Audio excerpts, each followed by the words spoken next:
Attention, Bajoran workers! Greetings, everyone. Hello.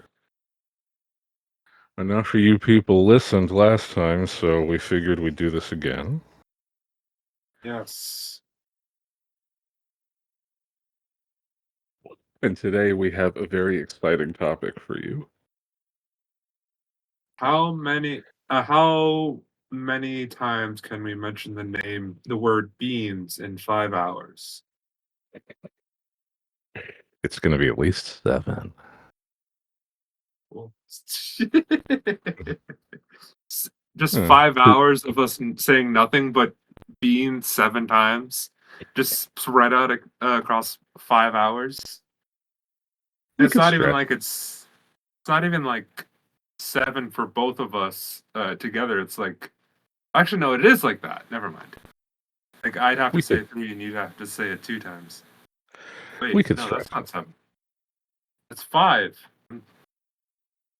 Oh, I'm not Uh, good at math tonight. Today, we are going to bring you a step-by-step guide to installing and running Temple OS. Oh, joy. I don't know what that is, but I'll take your word for it that it cleans my computer well. No. What is Temple OS? Okay, so Temple OS is an operating system written by a schizophrenic man to talk to God. Nice. No, we're not doing that. We're doing something else. If you don't know who Terry A. Davis is, check him out. I'd like to talk to God. I have some bones to pick with him. He's the reason that people on the internet call feds glowies. God is the reason? No, Terry Davis is. Oh, okay. No, today we're talking about an interesting topic. We're talking about We topics and ideas and subjects and whatever that Star Trek introduced and then completely ignored. Exactly. Things that started in an episode and they seemed like they'd be going on for more episodes, and then you get to the next episode and you realize what happened to the restrictions on warp travel from Force of Nature? What happened to all sorts of stuff? What happened to the Vaudouar from Star Trek Voyager? There's a few interesting ones. And it's always fun to think, like, what could have happened. You know. Exactly.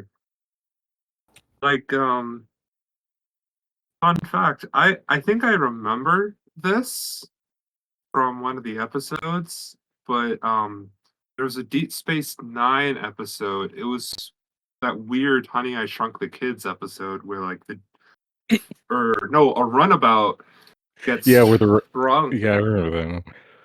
where the runabout gets shrunk really tiny and has to like save the Defiant because the Defiant got captured by Jem'Hadar. And in that episode, it's revealed that sorry everyone, it's revealed that there are Jem'Hadar who were grown and trained in the Alpha Quadrant as opposed to the Gamma Quadrant, and the Alpha Quadrant Jem'Hadar like think of themselves as like a new breed of Jem'Hadar, superior to the Gamma ones, and that there's like all this friction and stuff. And I thought Yeah, they thought that. would have been Yeah, they thought they were better than the other ones. I thought it And would have been interesting to see more of that. yeah, I remember that. Yeah, that could have been interesting. Yeah, that could have gone. I mean, because there was already like there were already 2 or 3 episodes that showed like tension between the Jem'Hadar and the Vorta, because the Jem'Hadar fucking hated the Vorta. You know, they Yeah, would they would kill them whenever they got the chance. to be fair, I don't, with the exception of maybe Wei Yun, I don't think anyone ever really liked the Vorta. I don't Like know the one that the one that people only liked Wei Yun because of Jeffrey Combs. yeah the one that Iggy Pop played seemed pretty cool though. I forgot about the Iggy Pop one. He was cool. It's a shame they never got him back for another one. Yeah. Is Iggy Pop still alive? Yeah, he's still alive. Oh, okay. I think he still even tours. Oh, good for him. He's probably what, 65? Yeah, he's like in his 70s, I think. Probably. But yeah, the Jem'Hadar hate everybody, and they don't like they're ready to kill you at the drop of a hat. Yeah, there could have been more to that. Interesting to see it be like they hate other Jem'Hadar and Yeah. everything. Technically, they all already did that in that one. Iggy Pop is 77. In that one episode where it's a group of the episode that introduced Wayun, where like it's a group of Jem'Hadar, When they were looking for the and Iconian gateways. exactly, and like the Yeah. rebel Jem'Hadar, and that Yeah. was just like one episode, and we barely saw. Well, we saw fight scenes, but like we didn't really see anything from the perspective of the rebel Jem'Hadar. And even though two different breeds of Jem'Hadar aren't exactly the same thing, it would have at least been interesting to see more of that, almost in like a comedic sense, where like it didn't even necessarily have to be like an ongoing thread in the Dominion War story arc. It could have just been like, oh, Gamma Jem'Hadar hates Alpha Jem'Hadar, and kind of see where that goes comedically throughout the episodes. There could have been an entire No, Dominion civil war. that's the thing, though. A Dominion Civil War could have really shaken up the rest of Deep Space Nine, or even been its own show. Yeah, but I That would guess. have that would have been an interesting show, like that New Trek could do. Like in one Yeah, way or another, the rest of the galaxy is like affected by the war. yeah. Sadly, the only thing New Trek wanted to do with the Dominion War was bait and switch us with it. With the Borg and everything. Yeah. Season 3 of Oh, the Picard. changelings, they're back. Just kidding, it's the Borg again. Ugh. The third time. Interesting about that, I read somewhere in an article around the time they were introducing season 3 of Picard, it was originally not supposed to be the Changelings. It was originally supposed to be the Bluegills. But with the Bluegills, people were afraid that because like the producers were afraid that because the Bluegills are like attaching themselves to people, that's like worst case scenario, if you have to kill someone who's been like taken over or infiltrating Starfleet, you're killing the actual person. When you're doing changelings, it's safer because you can still kill the changeling even though it looks like a friend or like a um, fellow officer and everything. If it was the Bluegills, you'd actually have to kill the officer if you had to kill the Bluegills. So I may I may be misremembering the exact reason why they went to the Changelings and not the Bluegills, but I definitely know that they were originally going to do the Bluegills, but changed it to the Changelings. Bluegills would have been interesting. Also, they One had no thing, problem killing. They had no problem killing people off before. They killed you and Icheb. And I'm for a still second, kind I thought you said you as in me, Wesley. I was like, I don't remember getting killed in Star Trek, and then I realized you said Hugh as in the guy from like the of. Borg kid from Yeah. TNG. Killing Hugh upset a lot of people. It was a bad move. It was a really bad move because here's my hot take. I think season 1 of Picard should have only been about stuff on the artifact. We should have seen Yes. more development of like this reclamation project and how the Romulan Free State and everything flows into Yes. these people reclaiming their individuality after being assimilated. For one thing, I think you didn't even necessarily have to do a story arc with that. You could just have had standalone episodes of season 1 where like every episode, even though the show is about Picard and 709 and everything, but show each episode from the perspective of like one free one free drone every episode and tell their story about how they got assimilated and everything, and that's could only be just like season 1, because I feel like if you tried to milk that for multiple seasons, you just get very repetitive. But my point is, it would have been better to do all of season 1 on the artifact and kept Hugh alive for that and alive for future seasons. For one thing, I don't know if anyone else agrees, I think it's a damn shame we never got a reunion on screen between Geordi and Hugh. Yeah, that's true. But yeah, those were two separate stories that should have been separate stories. The Borg stuff and the Data's daughter's stuff. Those should have been two separate things. They didn't need to be smashed together. Yeah, because the Data's daughter stuff was actually not terrible. It's just it should have been season 2, because the reason why both stories don't work together smash is that both stories require a whole season to really delve into the story. So if you're going to do it in one season, neither story gets enough time to really develop its ideas. Which is funny because they stretched that season out so much in 10 episodes. It's like you had time to do it, but you stalled and you dilly-dallied and nothing happened in like half the episodes. You had so much time, you could have done so much. Yeah, I see your point with that. But we needed that whole episode where Riker made pizza. I mean, hey, Daddy Riker. Oh, no, future Wesley, cut that out. That was terrible. I'm sorry, everyone, if you heard that. I'm ashamed of myself. But yeah, so that's our thoughts on Star Trek Picard. We don't have to do an entire episode. Yeah. But yeah, the bluegills, that would have been interesting.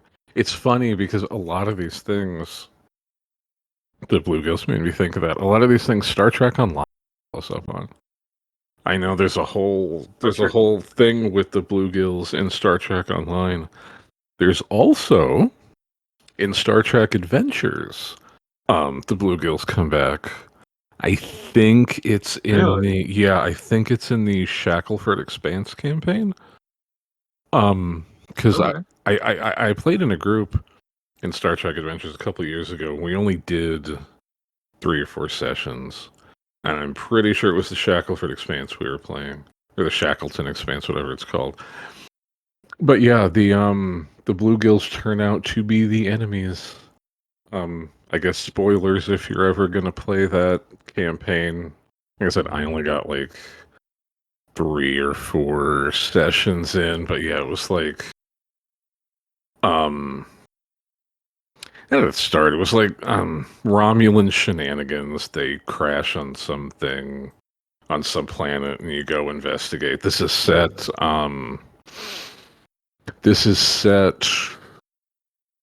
during TNG before the Dominion War starts.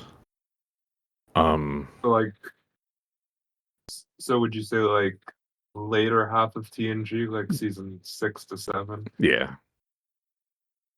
Yeah. And like Romulans cross the neutral zone, go to this planet with this weird power source, and you gotta go investigate, and you follow up on the Romulan shenanigans, and it turns out that the bluegills have infected the Romulan Empire, or at least the Romulans that you encounter, and that's kind of where we stop. So I don't know what happens after that, but yeah, the bluegills are followed up on Star Trek Adventures, and they feature pretty prominently. There's this big story in Star Trek Online about them. There's a lot of stuff that, well, really, there's a lot of abandoned ideas from the shows that were developed more in Star Trek Online. Yeah, Star Trek Online is really good about that. I think you already said that. My apologies, but yeah, because the Vaadwaur get a story arc of their own, I believe. Yeah. Yeah, and that also the Vaadwaur storyline also interconnects with the Kabali, and it's really interesting. Yeah, Because like the I because like the Kabali finds another Vaadwaur world where they're all like, frozen, waiting to be unfrozen. And the Kabali start using their bodies to reproduce, and the Vaadwaur are like, hey, what the f-? And they get into this war. You see, that's why the guy behind certifiably endgame is a blessing from YouTube, because I Yeah. could never play through Star Trek Online enough to get to that point. Yeah, I've tried playing it. It's I don't know, it's just not my thing. But the stories are really interesting. They are, because there's enough of it that is, pure like pew pew and like fighting and space battles and everything that you'd expect from a sci-fi video game. But there's also a lot of it that is genuine, like not only let's explore these concepts in Star Trek, let's explore like um the stuff that the main shows may not do. For example, uh because of Certifiably Endgame, shout out to Certifiably Endgame, I discovered that there's this new chapter in Star Trek Online where they go to an alternate universe where, or spoilers for Star Trek Online, I suppose. They go to an alternate universe where basically the Iconians, I think either they came back, but it was like way more peaceful, and basically Control from season 2 of Picard um, interacted with the Sorry. Borg, and they became one entity, and they were so powerful that they were destroying basically all of the galaxy, and the Federation fell. The Federation was destroyed, and what was left of Starfleet was taken under the umbrella of the Iconians, and basically it's a war between them, and apparently, and this is what might get you kind of laughing, Josh. Apparently, Commander Sela from TNG was never in the Romulan Star Empire. She was raised and became a Starfleet officer. And Hmm. Tasha Yar is the Borg queen in that universe. Holy shit. That's interesting. Yeah, Can't can't say I don't like it. That's interesting. I Hmm. like the idea of Sela being in Starfleet. I don't necessarily know if I like the idea of Tasha being the Borg queen. Yeah, it's kind of it's kind of wrong when you make one specific person like the Borg Queen. I mean, I guess unless it was kind of like a Locutus kind of deal. I don't know. But yeah, it seems kind True. of seems kind of convenient. One of those, it's proves one of the criticisms people have of multiverse stories, where it's like, oh, it's in another universe, so you can just do whatever the hell you want. Yeah, and then all the same people still exist. Yeah, but anyway. Okay. Um, the next one I wanted to talk about, I am going to go all the way back to the beginning, almost the beginning. I'm gonna. I don't think talking about anything that happens in the cage is fair, because that's kind of like because like that whole thing was scrapped, and then everything else is kind of like a do-over. So I'm going to ignore everything that happened in the cage. But the next Okay. episode, where no man, is that what it's called? What was the next episode? The one, I forget what it's called. The one with Gary Where Mitchell. no where no man has gone before, I believe. That's what I thought. Okay, yeah, the one with Gary Mitchell. That one. Yes. The reason that Gary and that chick get their superpowers when they crossed the galactic barrier is because they were psychic. They Yes. had like latent psychic abilities, and apparently Starfleet tested for that. And that's something Yeah, that you that never one. hear. That's something that you never hear about again. And I thought that was interesting because, like, you kind of it almost ties into the whole thing with Q and every other omnipotent race that takes a that takes an interest in humanity. They always say, you're going to evolve into something bigger, something like us, and it's like psychic powers would be kind of like the first step to that, That's a don't you good point. think? But yeah, that's completely dropped. And what's funny, I'm gonna tie this into another game. The last Unicorn Games version of the Star Trek role-playing game, you actually can have psychic powers as a human. It's difficult to do because, like, a psi rating is one of the ability scores in that game, and pretty much everybody except for Vulcan starts with a 0 in it, and it's like you can't get it later. I think it's been a long time since I played this game, but you can. I think you can assign points to it during character creation. So if you Okay. wanted to start out as a psychic person, you could. Um, that game is really cool. Side note, if you're looking for Star Trek role-playing games, Star Trek Adventures is the current one, and it's a really good system. It's pretty, it's more of a fluid thing.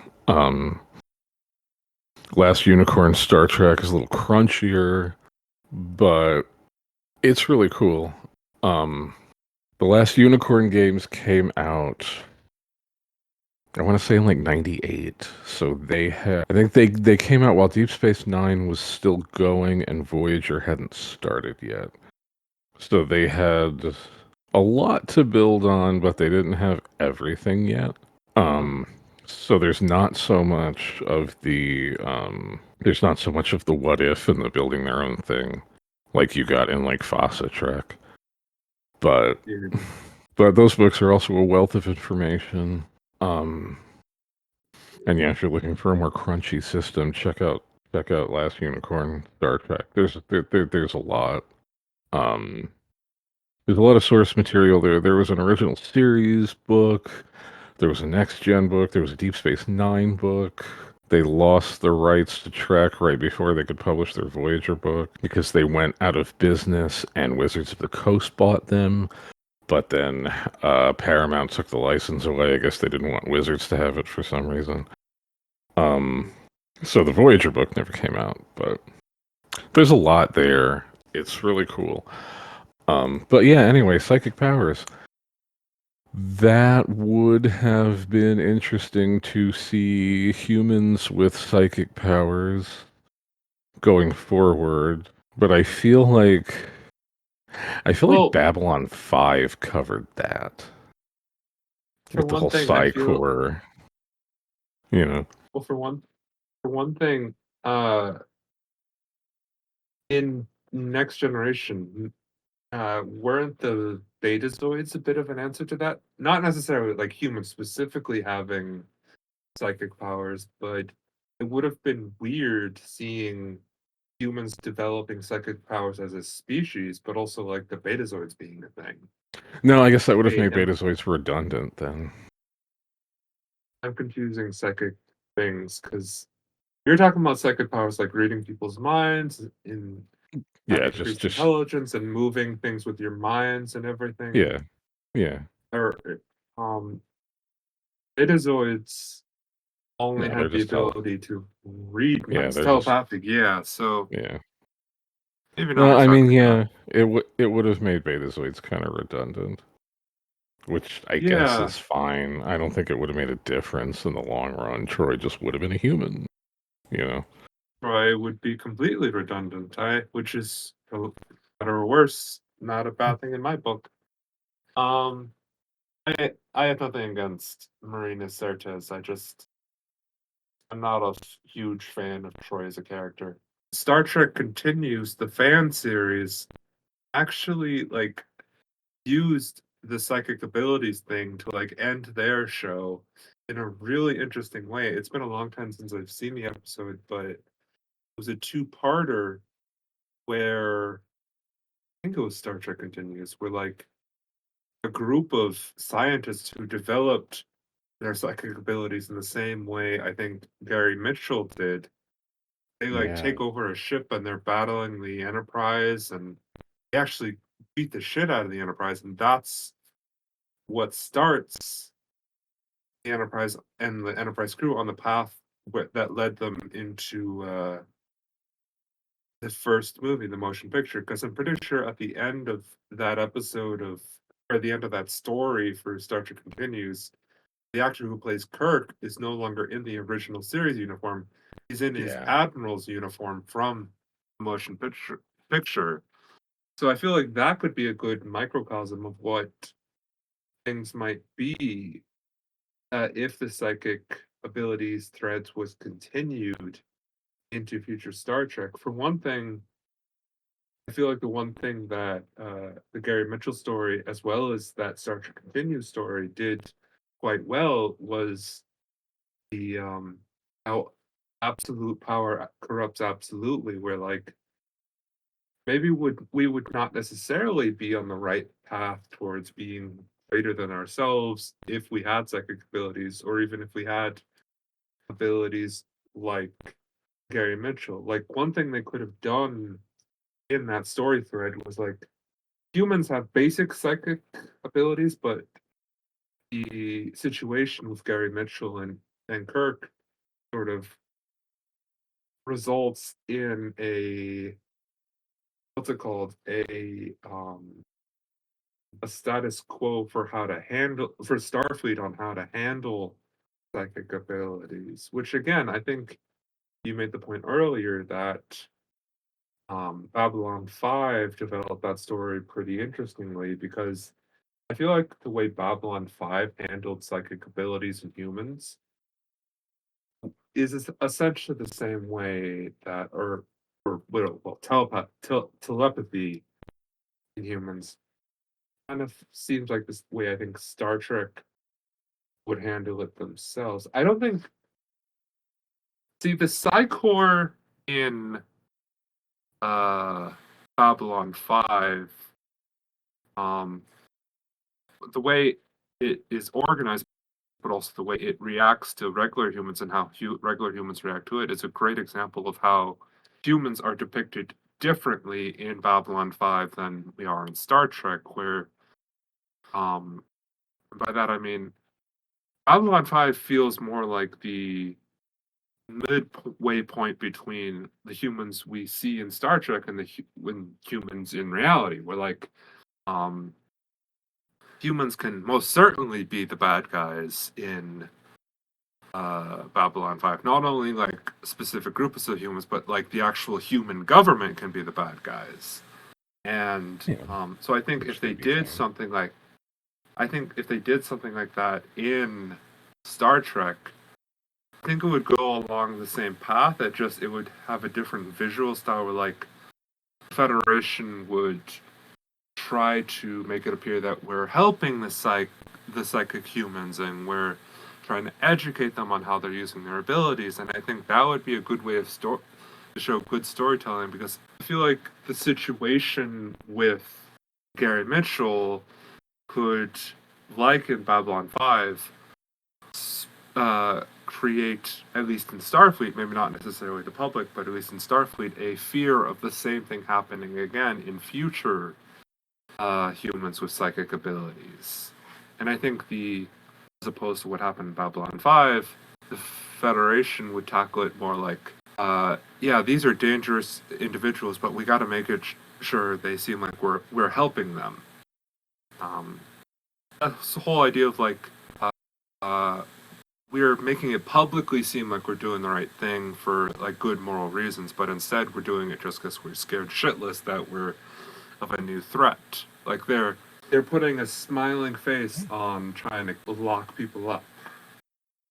I don't know if any of that made any sense.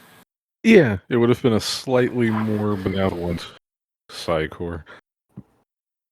Yeah, possibly even even a worse kind of Psychor, because even with the Psychor, at least it was honest with itself. At least Babylon 5 was honest with the idea that people don't trust telepaths. And telepaths don't trust normal people. Even though there was manipulation about, and propaganda about how the Psychor saw themselves and how humans saw the Psychor, at least there was honesty about there being a division. I feel like the Federation would try its best to mask that division in its version of the Psychor.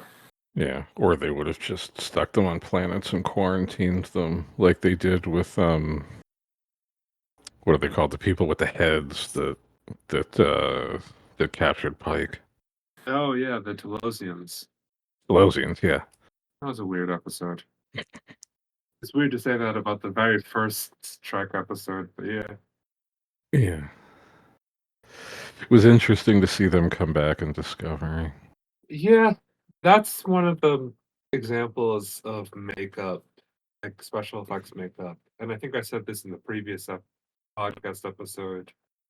That's an example of special effects makeup that Discovery did right. I really Yeah. like how they handled the Telosians in that makeup. They look Yeah. really like aliens. Yeah. But they Not still look just old. recognizable. Like you looked at it and you're like, Yeah. oh, I know what that is. But speaking of psychic people being discarded and forgotten about, this leads perfectly into another one. Okay. Worf and Troy's romance. Yes. The It very was established. Go it ahead. was the last episode, wasn't it? It was all good things that they teased that they did that, like Worf and Troy were getting together. And Right? then the only ever time it's ever really mentioned was this passing joke in Picard season 3, I believe. Yeah. Because like they did that, and then that was the last episode, so obviously that was it. But then you had Generations, and it wasn't mentioned there.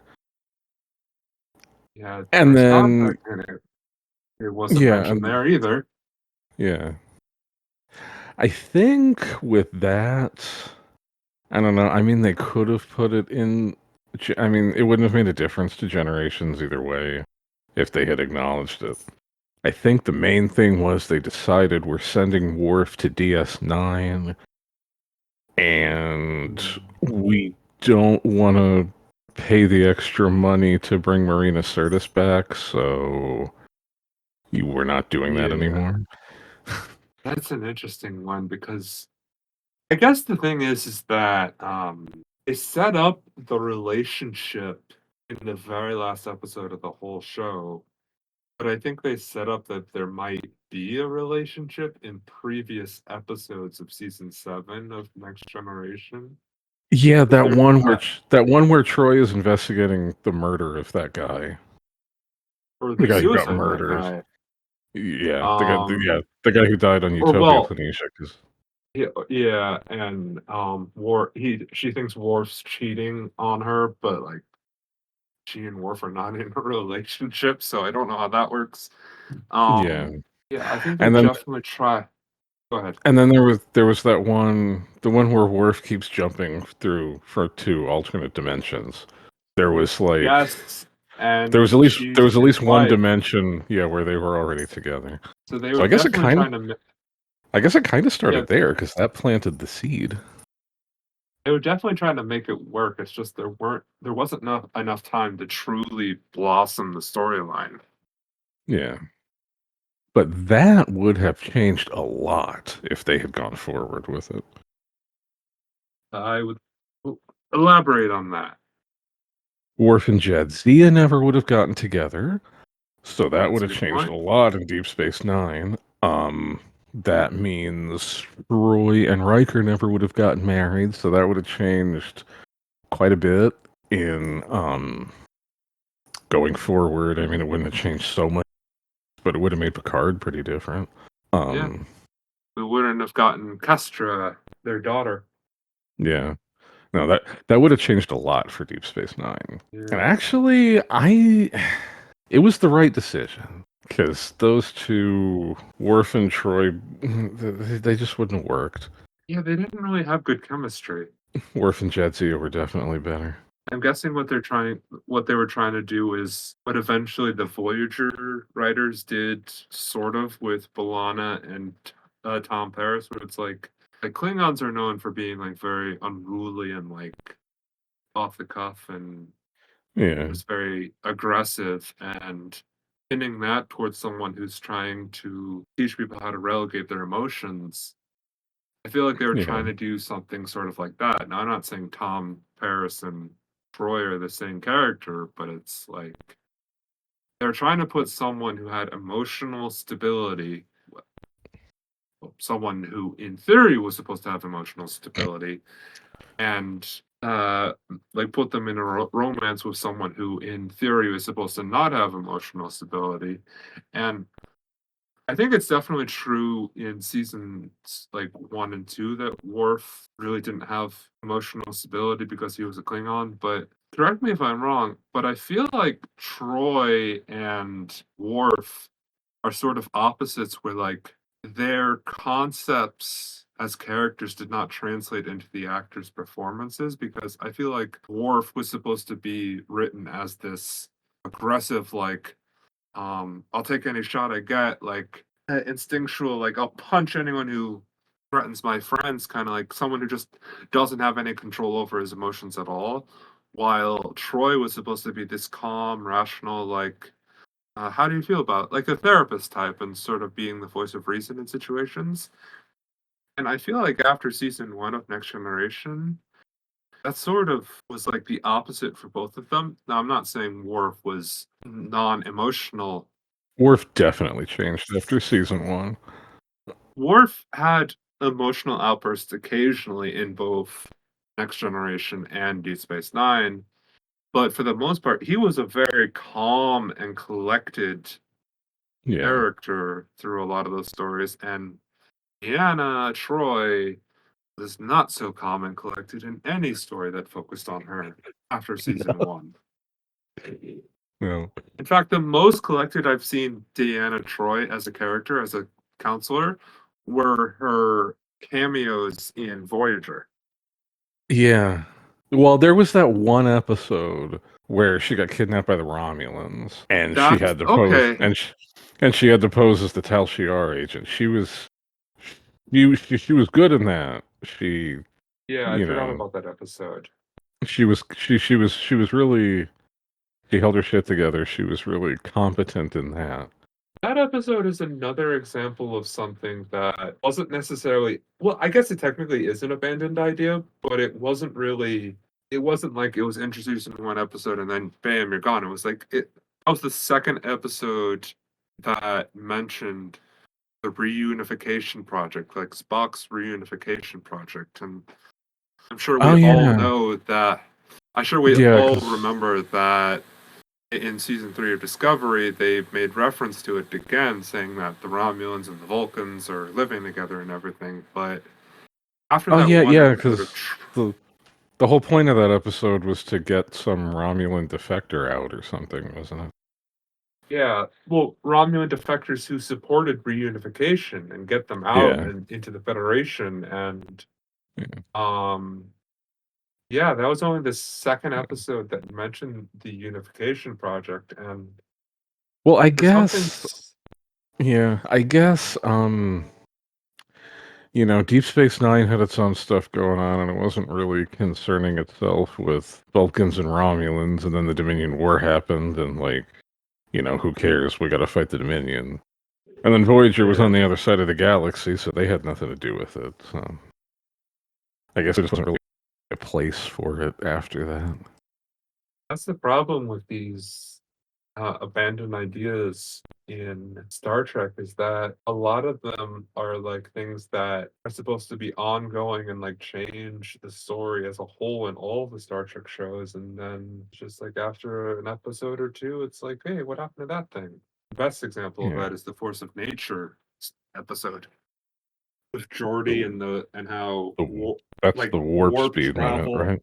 Yeah. Yeah, warp travel is ruining space. Yeah. There was actually, I forget which one it was. I forget what episode it was. There was actually one episode after that where there was one mention of that. I forget which episode it was, but they were going on some important mission. And it's just a throwaway line where the admiral that's given Picard the mission says you're allowed to exceed the warp speed limit for this mission. So there was one mention of it. I guess the guy that wrote that episode remembered it, but nobody else did. So And I do think, see, I think future iterations of Star Trek were trying to use that episode as a excuse for why ships looked different. Like, yeah, wasn't that the reason uh, why Voyager's nacelles moved? Or supposedly what? that was the reason. Wasn't that supposedly Yeah, the reason why Voyager's nacelles like moved up and down? exactly. And it was also the reason why ships like the Sovereign class from the TNG films look so slim compared to like the Constitution from the original series or Galaxy from the Next Generation. Hmm. Did they ever?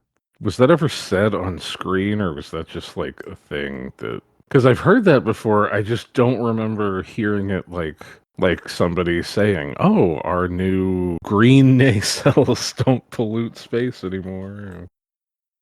I don't think it was ever mentioned as a reason in the shows, but I think it was like mentioned in behind the scenes stuff or even like uh books and other media. Yeah, because I had always heard that was the reason Voyager was the way it was.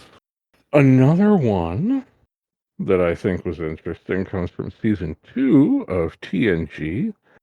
I forget the name of the episode. I always forget the names of the episodes.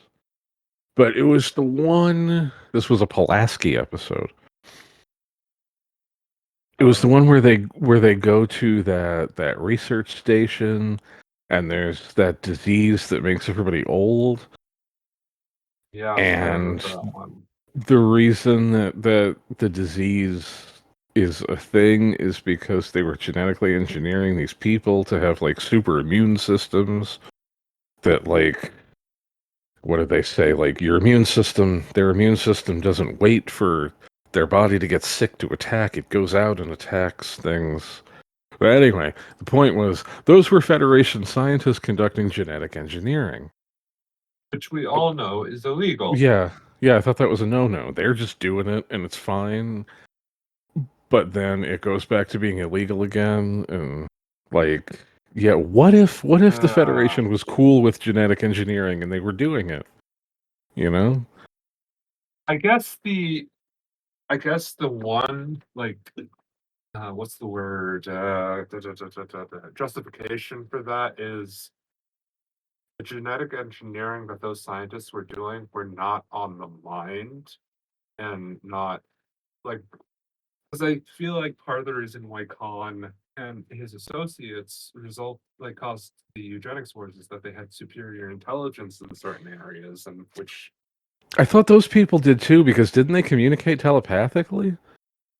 okay, I stand corrected then because Yeah, no, I get what you're it's saying, but been I don't think that applies to those people because I swear there was a scene where they communicate with Pulaski telepathically. So they were doing more than yeah just they were doing a lot of shit in there. And just like there's everybody an was okay episode. with it. Like they didn't get there and Picard was like, genetic engineering, what the fuck are you doing? Yeah.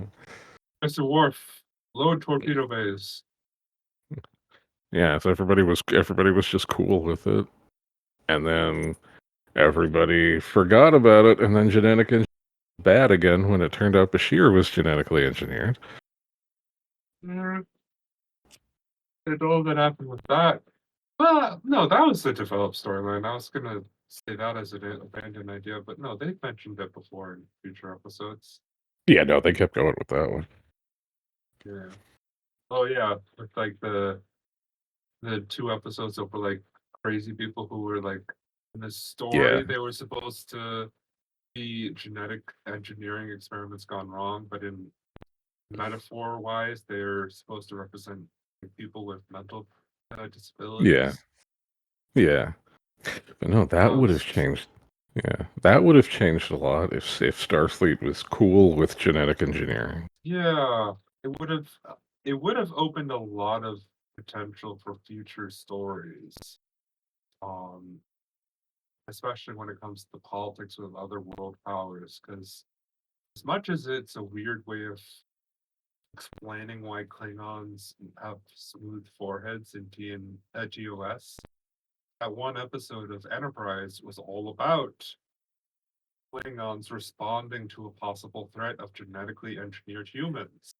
They Yeah, wanted to use the genomes and everything from those augments to create their own Klingon augments, and that's what resulted in well, that being mixed with the virus resulted in these smooth-headed Klingons.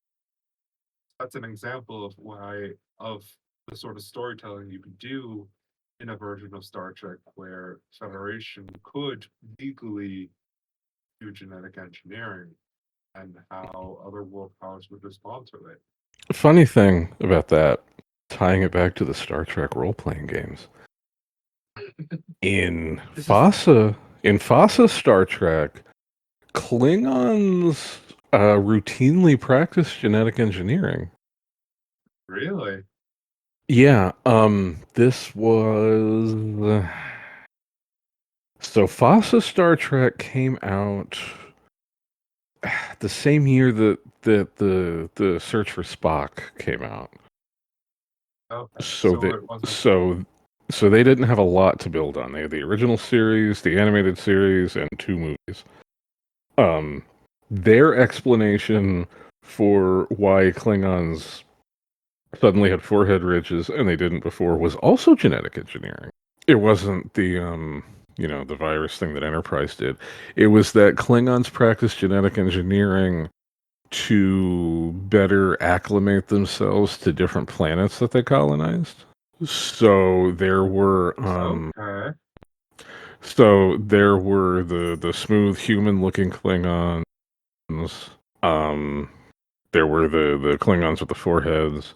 There were Klingons that looked more like Romulans, Vulcans, and there were a bunch of different looks that Klingons had, and it was genetic engineering to acclimate themselves to like different climates and different planets and different like roles in society and shit. So yeah, Klingons in Fossa Trek were very big into genetic engineering. Seeing that in the story would have been very interesting, like on this in the TV shows. Don't know what the Federation's stance on genetic engineering is in Fossa Trek. I don't think it really had one. But Because again, it yeah, only had 2 series and yeah, 2 movies to go off of. yeah.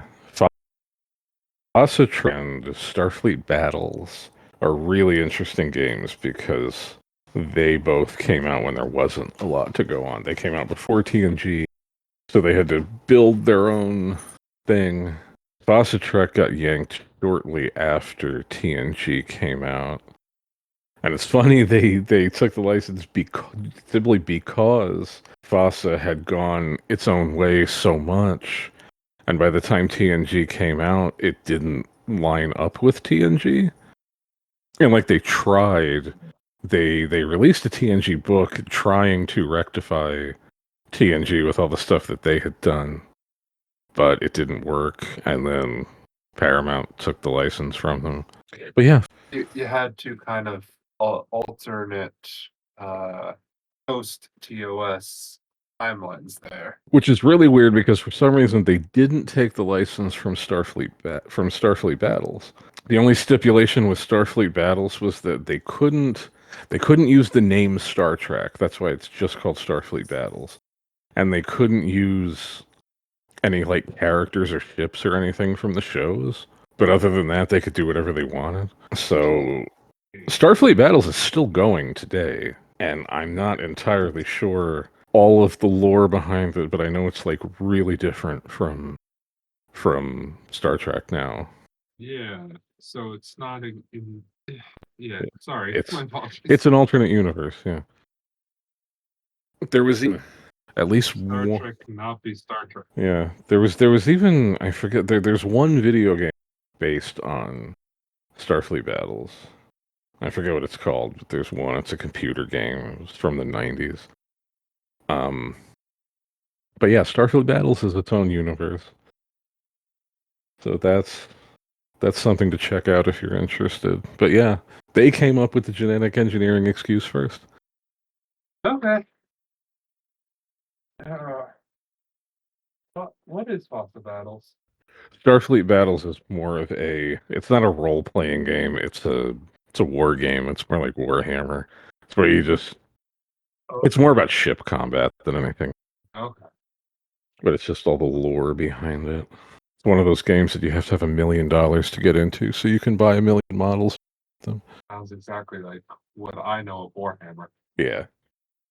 Oh, what else do we have? We covered the ESP, we covered Troy, we covered genetically engineered people. Another brief funny one that I thought of. Remember in the first few episodes when they called Vulcans Vulcanians? I don't remember that actually. Yeah, there's a couple of times when But Spock called himself a Vulcanian. Doesn't make a difference. It's just funny that yeah. You know, we sort of talked about the bluegills, but we didn't really. No, we talked about. we went off on a tangent about Star Trek Online. We didn't really Yeah. we didn't really talk about what would happen if the Bluegills had kept going. Wasn't were the Bluegills tied to what the Borg were supposed to be, or were they separate entities? Because that's another one. When the Borg were going to be introduced, when that one episode where they were where like something had attacked those colonies and the cities were just gone and they Yeah. thought it was the Romulans, and then the Romulans, no, this is happening to us too. And were the Bluegills tied to that, or was that a separate thing? I don't remember if they were supposed to be. See, I don't know. All I know is that the original plan for the Borg were not even to be like machine people, but like these weird insect things that were destroying those planets for resources and everything. I guess that could be tied to the bluegills. Like maybe the bluegills were supposed to be like harbingers of the Borg. Or like Yeah, I don't remember. But yeah, the Borg were supposed. Yeah, because that was supposed to be the introduction to the Borg, and then like a writer's strike happened, and they had to ditch that. but eventually we did get the Borg, and they were great for a couple of years, and then not so great. Yeah, and then First Contact happened. First Contact was a great movie. It's just the whole concept of a Borg queen kind of changed the Borg, and not for the better. Which is unfortunate because the Borg Queen as a character is actually really interesting. It's just as a concept, it ruins the Borg. And then Voyager further ruined the Borg. Not through any real fault of their own. It's just they got overused because, like, you introduce the Borg, Voyager obviously has to win or at least get away. Otherwise, your show ends right there. But every time you bring the Borg back, you have to figure out another way to defeat them, and then the Borg become jobbers, Roberts? people that lose to make the other guy look good. Uh, Wrestling terminology. uh, One day we're gonna do a whole episode, and it's just gonna be wrestling terminology. We're gonna go over all of it, so you understand what the hell I'm saying half the time. yes, Josh is going to educate me. But yeah, no, the Borg just became it's what Worf did whenever there was a new alien that came around, and the alien looked tough. What would the alien do? The alien would beat the shit out of Worf. Worf was a jobber. Sorry, Worf, but that's what you were. You were the Dolph Ziggler of TNG. Another wrestling term? Yeah, Dolph Ziggler was Dolph Ziggler was a guy who could sell way too good, and so he just was eventually just became there to make other people look good, which is a shame because Ziggler was great. He's in TNA now, I think. I don't know if he's still in TNA, but yeah, Worf was the Dolph Ziggler of TNG, and that's what the Borg became, and that made them less believable. But yeah, the Borg Queen was kind of not. The Borg Queen was an interesting character. Yeah, but the start of the beginning. Yeah, it's the beginning of the end of the Borg. But yeah, if the Borg had been bugs instead of people with Elon Musk's Neuralink, it would have been very different. I wonder, because like, if they're bugs, they wouldn't assimilate people, would they? No, You they would wouldn't. eat Yeah, they would eat you. resources. So Yeah. instead of being, the Borg could have turned out to be the Tyranids. That would have been interesting. The Tyranids? Tyranids are from 40K. They're these giant, they're these giant things, and they fly around the galaxy, and all they do is eat everything to like reproduce and shit. Yeah, Tyranids are. The Borg would have also been like the replicators from Stargate, Yeah, same thing. Yeah, which are basically robot bugs that eat materials to replicate, yeah. Which means there never would have been a Locutus. which would have drastically changed the course of the card story. Yeah, there wouldn't have been half of that. Would not have been any 7 of 9. Yeah, he wouldn't have been around either. That means Voyager would have had to keep Cass the entire time. Oh God.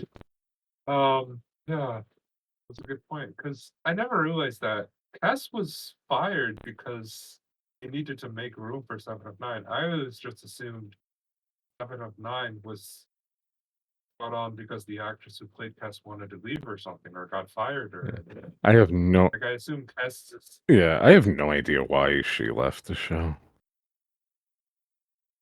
Yeah, I think it's because they wanted to make room on the cast for 7 of 9.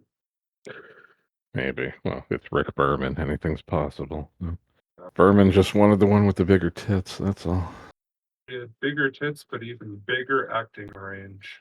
Yeah, but yeah, the bug people. That would have been. If they had been Tyranids, that would have been really interesting, because then it would have played out just like it does in 40K. You know, the Tyranids come to a planet and you have to stop them from eating it. Yeah, Tyranids in 40K are. What am I trying to say? I don't know what I'm trying to say. They're a big deal. I wonder if Star Trek would have had its own version of gene stealers. That could have been how they assimilate people.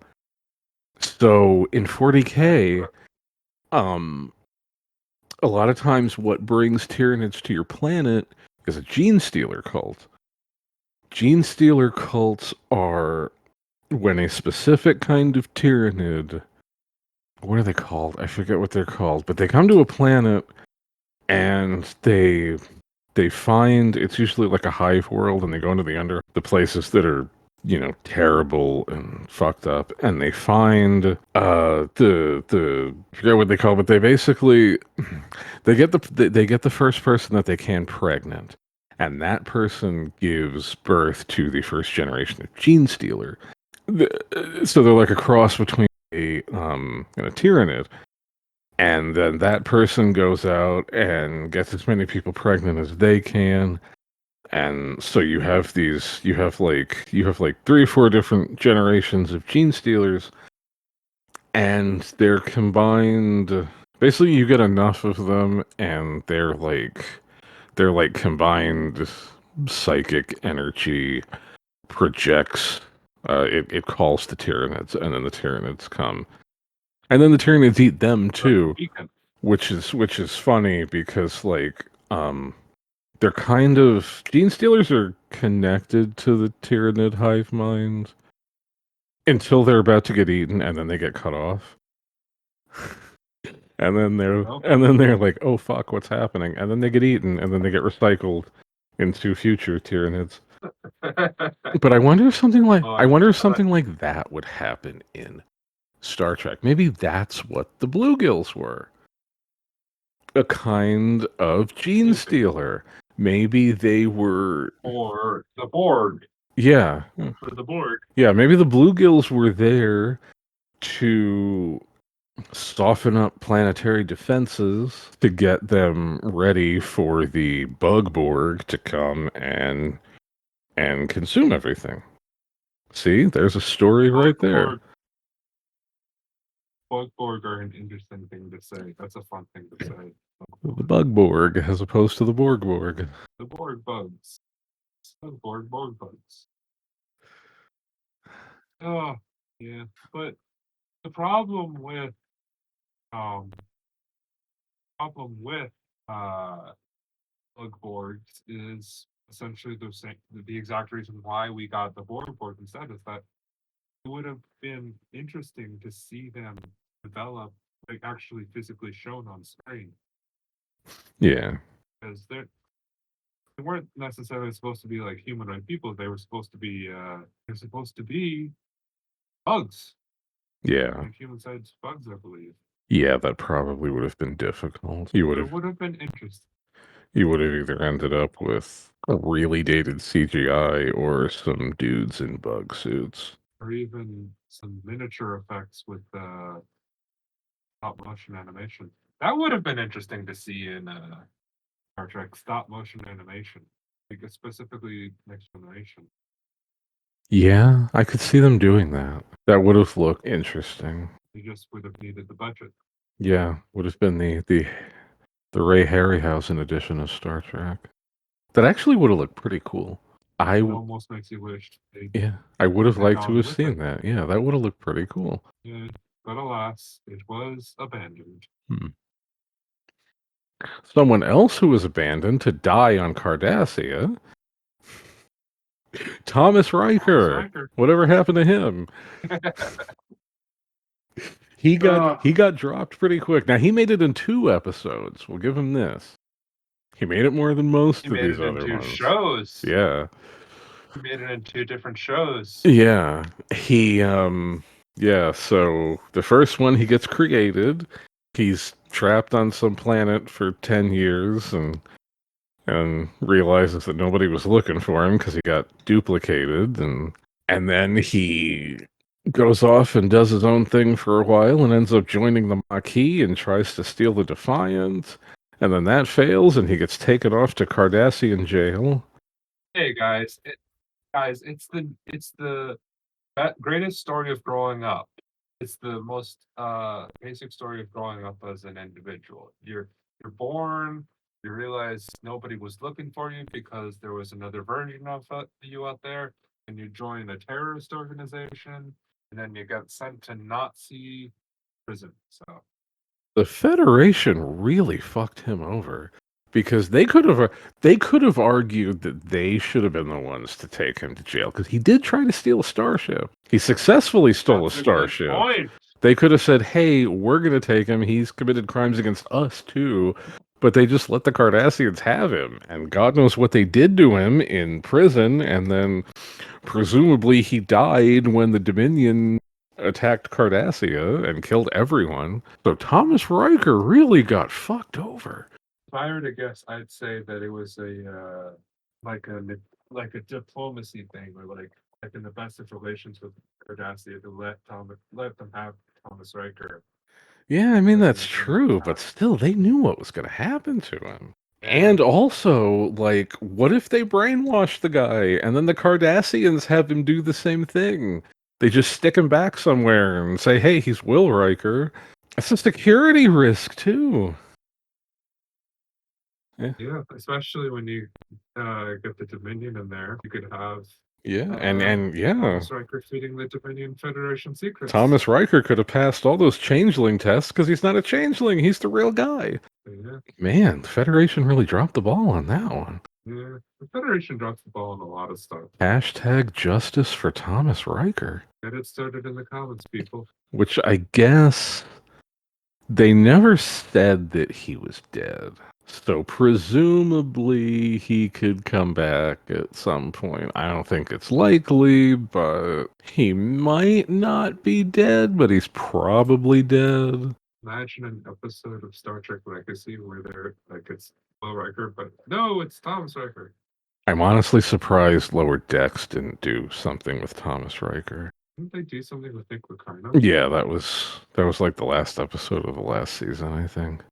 I haven't seen that one yet, but yeah, I've not either. But yeah, I'm really surprised that they didn't do something with Thomas Riker, because I mean, they had Jonathan Frakes, they've had Will Riker on a couple times. Yeah, it definitely seems like something they would do. Maybe next season. Next season, the final season. Lower Decks. That's a shame. That is a good show. Yeah. It's a great show. It's weird because you think like for a lot of fans they were excited about Discovery when it was coming out. They were excited about Picard when it was coming out. Both shows ended up being problematic. And I don't think a lot of people were excited about Lower Decks coming out. But then that ended up being a really good show in the grand scheme of things. Yeah, Lower Decks was the one that everybody was the most apprehensive about. Turned out to be like the best one because it was The possible exception of Strange New Worlds. Yeah, because Lower Decks was written by people who actually like Star Trek, as opposed to Discovery, who was written by people who hate Star Trek and hate Star Trek fans and want you to die. Gosh, we already covered this in the first episode. I know, I'm going over it again. That's basically what this podcast. Yeah, that's what that's what we started this whole thing, was just for us to shit on Discovery. Episode after episode, Discovery writers want you to die. Star Trek Lower Decks also recently got its own book for Star Trek Adventures. Basically, this episode, people of the podcast, is just Josh plugging different Star Trek RPGs. Yeah. Well, it keeps tying back in. No, last year they introduced the Lower Decks campaign guide. I haven't taken a look at it yet. I've seen it. It looks pretty cool. I don't know what's in it, but so like that alone should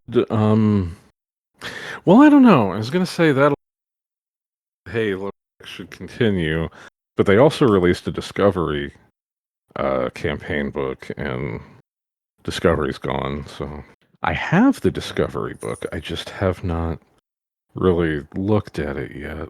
Hopefully, it redeems. Well, see, the well cool for thing the about the show. RPG books is you can pull the good ideas out and leave the bad ones. So That's true. That's definitely true. but yeah, the bug board, that would have been cool, huh? Yes, it would have. It would have been cool to see what kind of design they do. Because do you think they came up with the name Bug originally for those? Or, Bug. Name Borg originally for those creatures, or do you think they changed it once they realized, oh no, we're doing robot people instead? Because Borg as in like cyborg. I don't know. I wonder what they would have been called. That's interesting. The red gills or the Yeah. green gills.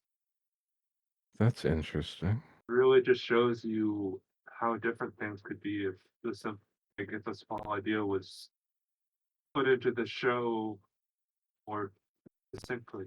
Oh no, we were talking about Thomas Riker, not the yeah, That's Thomas right. Riker. Whatever happened to that guy? No, it would be interesting to see him come. It would be interesting to see him come back. And it's a shame because they could have brought it. They could have brought him back during the Dominion War. That would have been pretty cool. It's like a brainwashed double agent or something. Yeah, nice little storyline, especially when you consider Thomas Riker's story in Deep Space Nine happened before Worf was introduced. That's right, it did. So I guess the only problem with that is that it's basically like a TNG reunion, but still, it would have been interesting to see that. That would have been a great Worf-centric episode. If he had to like go on a mission to stop a brainwashed Tom Riker. And nobody would have minded it. The TNG reunion, Yeah. even though the movies. That's a good point. I guess Jonathan Frakes was busy with the movies. So. Well, technically, Michael Dorn was too. Yeah, he wasn't directing them though. Oh, that's a good point. Speaking of, this kind of segues into another, probably the last one I can think of, but Starfleet's cloaking devices. The Pegasus being, there were two of them Yes. actually. The Pegasus is probably the most notable one, and that's what made me think of this because it ties into the Enterprise TNG reunion show. But yeah, the Federation has had more than a cloaking device. Why they never did anything with it? Like, I know there's a treaty, but really, who cares about treaties? If they wanted to build the thing, they would have built the thing. Why didn't they build the thing? Yeah. Hold on a second. 'Cause it's like, Let me let me look at yeah. Let me look that up. because the first one was that one episode of TOS when Kirk stole the cloaking device from the Romulans. Yeah, but I think with that one, the Treaty of Algeron wasn't a thing yet, so they could still Yeah, there was no use. treaty yet, but They they could still make didn't. their We never own. saw a cloaking device again from the Federation anyway until the Pegasus. And it's like, what was the point? What was the point of the Pegasus if you already had a cloaking device? Why were you trying to make your own? I mean, I get it. It was like a super cloaking device where you could phase through matter, but like, you already had one. Just build that again. Kirk stole one for you 100 years ago. You could have, you didn't make more in that entire time before you signed this stupid treaty with the Romulans. Every fucking Federation ship could have had a cloaking device in like a year. I'm guessing you're on the side of the Admiral from Pegasus. In not having the cloaking devices. I mean, even in the 32nd century in Discovery, they had cloaking devices. At least the shuttles did. Yeah, but at that point, the treaty was dissolved because the Romulans joined back with the Vulcans. Why didn't they make them before they had the treaty? And then every Federation ship would have already had cloaking devices, and the Romulans, they give up your cloaking devices. We're like, no, every ship has them. What are you going to do about it? Yeah, they probably would have been better. The Federation has better technology. Yeah. Federation's very surprisingly good at technology. Very bad at diplomacy and rules, but very good at technology. But yeah, so yeah, I never thought about that until now. There was no point in the Pegasus except to like phase through matter, but like you I feel like you could have made that like separate to a cloaking device and then it wouldn't have violated the treaty. Like, we're not turning invisible, we're phasing through matter. We're not violating your treaty. I don't know. I don't know. I get the point of the episode, but like, why?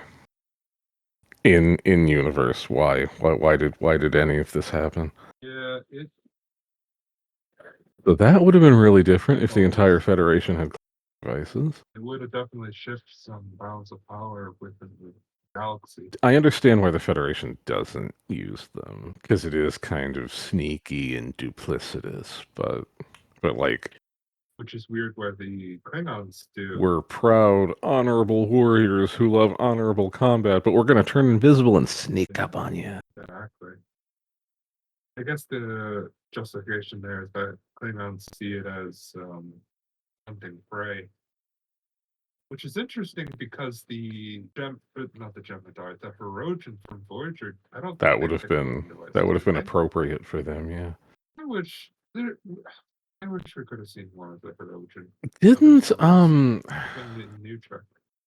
I forget where I heard this, and I don't know if it's true or not, but the Hirogen, I saw it somewhere that the Hirogen, their space actually reached into the Delta Quadrant, or the Gamma Quadrant. I think I saw it on some map somewhere, Sounds plausible.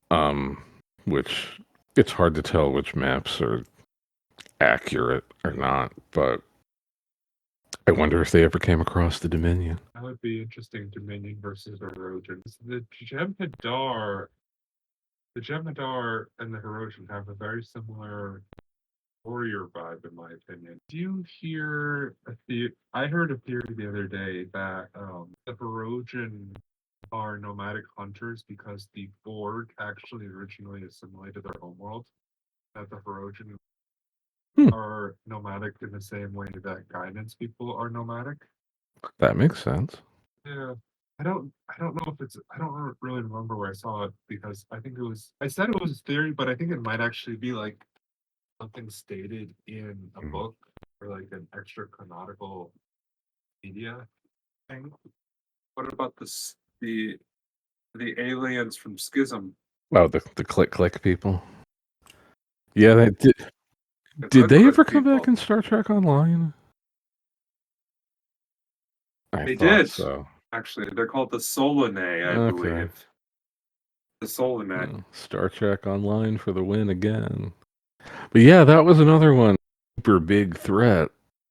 Oh man, we have to do something about this. And then we never mentioned them again. That was a cool episode. Because it was very like alien abduction vibes. One thing that always bothered me about that episode when Troy brings Worf and Riker and that other woman, everybody who'd been abducted and experimented on, and she's trying to get And yeah, and Jordy, she's I trying to get believe. them all to remember what they like what they experienced. The one thing that always bothered me was she got them all together to do it. Why does that bother you? Because wouldn't you do that separately? Because if you get them all together, they're going to feed off of each other and they're not necessarily going to remember what they remember. They're going to feed off of what everyone else is saying. Seems to me like you would want to isolate them and get as much information out of each person individually as you can and then compare notes and Yeah. It was, well, as I said before, Diana Troy is not the best at counseling.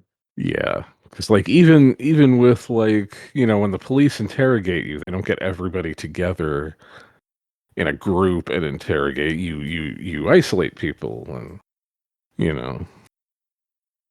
Yeah, I think the Thing people that with wrote Troy just didn't know shit about psychology.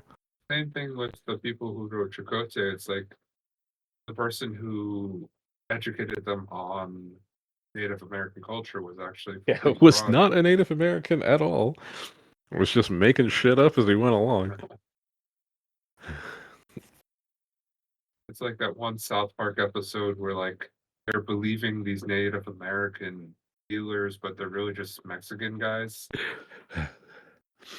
Yeah, how old were you when you discovered Akuchi Moya wasn't? Just means, what's up, dude?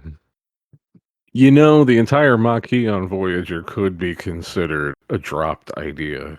Oh, that is I 100% mean, a it dropped came up idea. once or twice again, but like for the most part, they just completely dropped it. Like, no, everybody's friends now. We're fine. And I think the one guy, Ronald D. Moore, or one of the famous names in Star Trek writing, Yeah, didn't they want to stretch it he out? talked about how, And then it was Berman who said no, they all have to be in uniform by the end of the first episode. yeah, it was one of the writers other than Berman who said that the show died, like Voyager died the moment they made everyone wear the same uniform. Yeah. Yeah. Because that would have been Star Trek as a whole, with the exception of Deep Space Nine, like the TNG era, was very like it wasted a lot of its potential specifically because Berman was so staunchy about keeping standalone stories. Yeah. Like there's so much untapped potential um in Next Generation and Voyager and even Enterprise that came purely because Berman wanted every episode to like start and end within its episode. Like every story to start and end within one episode. I see the benefit to that, but at the same time, you're giving yourself a handicap. Yeah. That's that's one thing I will give Discovery credit for. It tried something different. It failed. I was just about to say, ladies and gentlemen, I think this Josh Giles just said something nice about Discovery. Yeah, that's as nice as you're gonna get. But yeah, Rick Berman did a lot of harm to Star Trek. I mean, I get it, like, standalone hit the reset button after every episode was the norm back then, but It also leaves people an opportunity where, like, because remember, this was at a point where nobody had even heard of the idea of streaming. So if, yeah. like, pretty much all of your access to Star Trek shows were through actual television, and if you were just flipping through channels and stopped at a Star Trek episode, you wouldn't have to uh ask yourself, wait, what's the Dominion? Why are these people fighting with each other? It's like you could finish an episode from beginning or finish the story from beginning, middle to end in one episode. And I think that was Berman's goal with Star Trek, where it's like hooking in new fans by showing us glimpses of the Star Trek Yeah. universe. And you know what's Not having interesting? I to- understand it to a point because most of Star Trek was syndicated and it wasn't on the same channel, the same time for it didn't have like its own network and time where everyone could watch it and you knew this is when Star Trek was on. It was on a million different channels and whatnot. But that wasn't the case for Voyager. Voyager was on UPN. It wasn't a syndicated one. It had its own channel and its own time slot. I feel like you could have been more lenient there with the long-term storytelling, but Berman's just an idiot, though. you didn't. You doubled down even harder than you did with Deep Space Nine, which I guess I don't know. Apparently, Deep Space Nine's ratings weren't great at the time, so maybe that's why. Yeah. Like they wanted to give fans a taste of something more familiar than Yeah, long form yeah. storytelling. And then Berman stuck it to Deep Space Nine when he killed Jadzia. Berman's laughing in hell right Is- now. Berman's dead, I have right? no idea. I think he's still alive. Oh God, that poor man. Star Trek fans probably leave flaming bags of shit on his door every day. I have no idea if Rick Berman is. No, he's alive. Yeah, He he's is 78 years old. 78. Hmm. Wow. I wonder what he thinks of. He's I wonder getting what up. he thinks of New Trek. He probably pukes every time he turns on Paramount Plus. He doesn't even turn on an episode. It's just he opens the app and he just starts vomiting. That's if you can even get the app to open. Paramount Plus is the worst fucking subscription service that I've ever seen, and if Mint Mobile had not given everyone 6 months free, I wouldn't be using it. Like, I'm getting it for free. That's the only reason I'm doing it. Like, it's terrible. It crashes every. You're getting six. Yeah, Mint Mobile. You're getting 6 Yep, months Mint for Mobile free? customers, they gave everybody 6 months free, like a month ago, I think. Wow. 5 more months to go. 5 more months of the streaming Yeah, I would not service. pay for it if. Shitty streaming service. But like those shady Russian websites with a million pop-ups, those work better than Paramount Plus. Which is Like, for God's sakes, hilarious. fix your shit or put it back on Netflix where it belongs. Yeah, the only other reason other than Star Trek that I use Paramount Plus is to watch those South Park specials. I didn't even know South Park was on it. Star Trek is the only thing I watch on Paramount Plus. It's funny, I was watching Star Trek on Tubi or Pluto TV. I think it's Pluto that has the Star Trek channels. Pluto's just like a thing. It's just where you put on free TV. They have like a bunch of different channels with a bunch. There's commercials and everything. And I put on Star Trek because they have a couple Star Trek play like just they play like Next Generation and Voyager just continuously. And I was watching them, and then it dawned on me, why am I watching it here with when I have Paramount Plus. Oh God, that's how they got you trapped. That's how they get you Yeah, trapped. and then I turned on Josh. Paramount Plus, and every time I would go into a new window to do crash and would play in the background, and I'm like, oh, that's why I'm watching it. Yeah. Well, are Josh, there any other ones that we need to cover? I don't believe so. I don't know. I feel like the group's gonna think we were I during this episode. I don't do drugs. Neither do I. Wink, wink. I am a good Christian boy. I don't do the devil's lettuce. You're missing out. No, I don't do either. I don't do it either. I'm a square. I'm surprised people have not commented "Shut up, Wesley" on the YouTube video. Oh, there's plenty of time for this one. Oh shit, Wesley Crusher and how he became a traveler at the end of his run in TNG, and then in a deleted scene of Star Trek Nemesis, it turns out he went back to Starfleet Academy. Oh yeah, he was in that one scene. Apparently in the Destiny. Oh yeah, he was. In Yeah, the he was on Destiny the ship in those novels, wasn't he? Yeah, on the Titan, yeah. I think I read like one of them. Me too. I think I read Acts of Contrition, but I don't think that was Yeah, a I Titan don't remember which one. episode. I read a couple of the Excalibur, I think it is. That's the one with like Calhoun or Yeah, something, right? The captain. Mackenzie Yeah. Calhoun. And I have to say, I did not like those. Did you I not know like those everybody books? loves them for some reason, but I didn't like them. And I didn't like them for the same reason I don't like Discovery, Why? because it felt like fan fiction. Mackenzie Aw. Calhoun is Wait, Mackenzie Calhoun is a Mary Sue. hot take. He is. I'm sorry. He's a Mary Sue, Hot take and of the that episode. because like isn't he from some like warrior planet or something where he was like where he like didn't like became the leader of some people or something, and then like Starfleet found him or some shit. I don't know. It's just like he's fucking Mary Sue. He has the backstory of the fucking Primarchs from 40K, and they're supposed to be They're supposed to be Mary Sue's because they were genetically engineered with the DNA from God.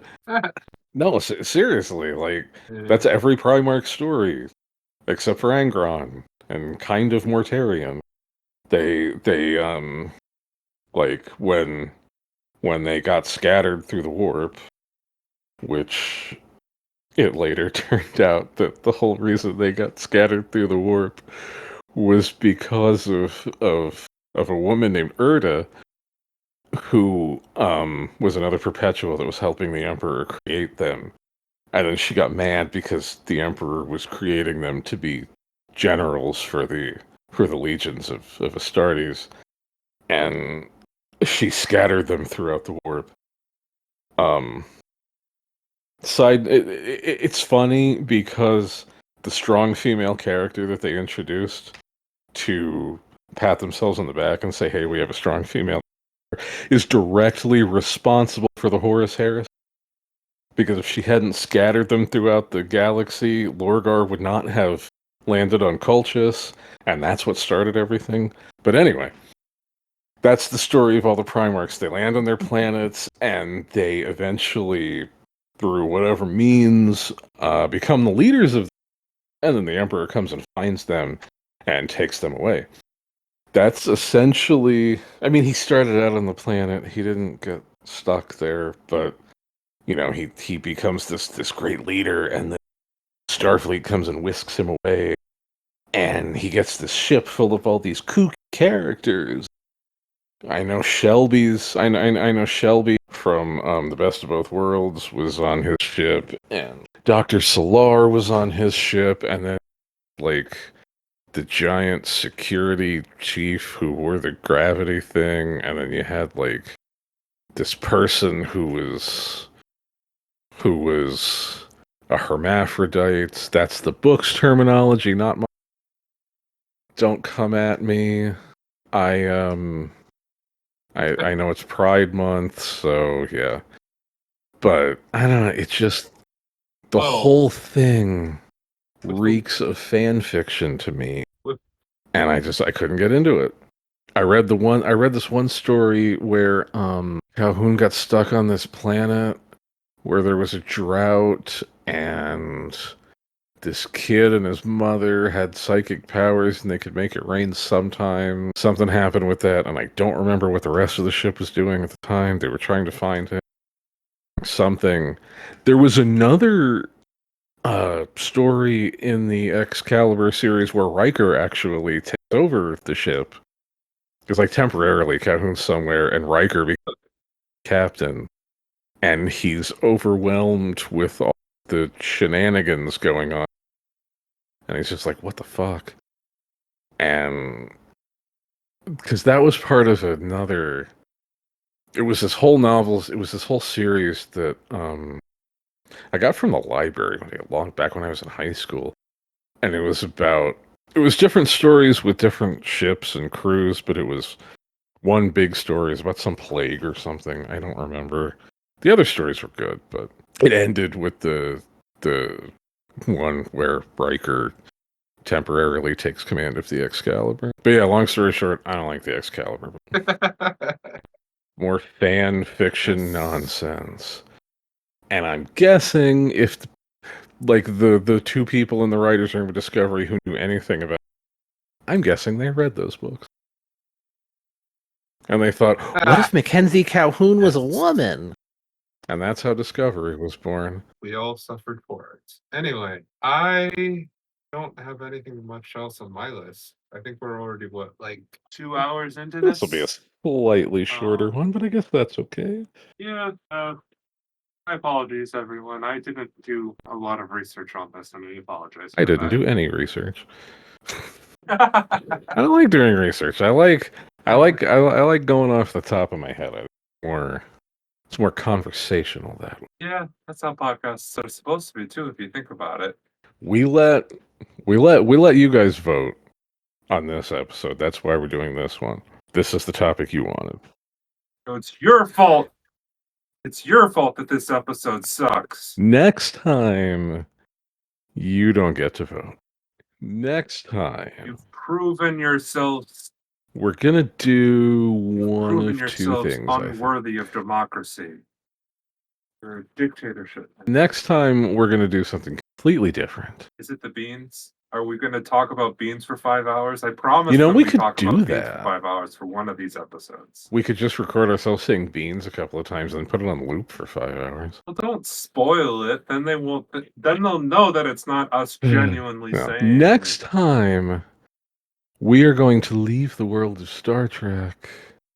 And we're going to delve into the world of Dungeons and Dragons. But not just any D&D discussion. We're not going to talk about the new edition of D&D coming out. We're not going to talk about any of that stuff.